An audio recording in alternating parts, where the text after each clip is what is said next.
এই যে চেয়ারটা আপনি দেখছেন, যেই চেয়ারে আমি এখানে বসছি আপনার সামনে মাননীয় স্পিকার, এই চেয়ারটি খুব কঠিন একটি চেয়ার মাননীয় স্পিকার।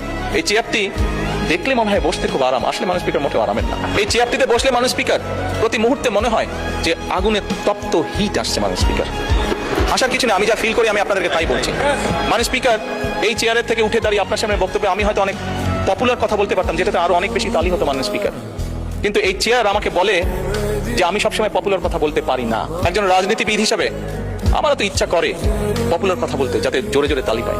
কিন্তু এই চেয়ার প্রতি মুহূর্তে আমাকে স্মরণ করে দেয়, no, you have to take the right decision, not the popular decision.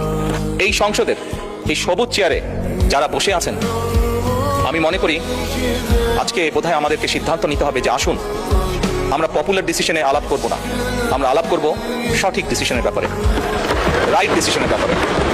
তারই মাননীয় স্পিকার, আপনার মাধ্যমে আমি বিরোধী দলীয় সহকর্মীদের কাছে আহ্বান জানাতে চাই, আসুন আমরা ডিবেট করব, আমরা বিতর্ক করব, আমরা আলাপ করব, আমরা আলোচনা করব, আমরা বসবো, কথা বলবো, কিন্তু কোনোভাবেই এই সংসদকে ব্যর্থ হতে দেওয়া যাবে না।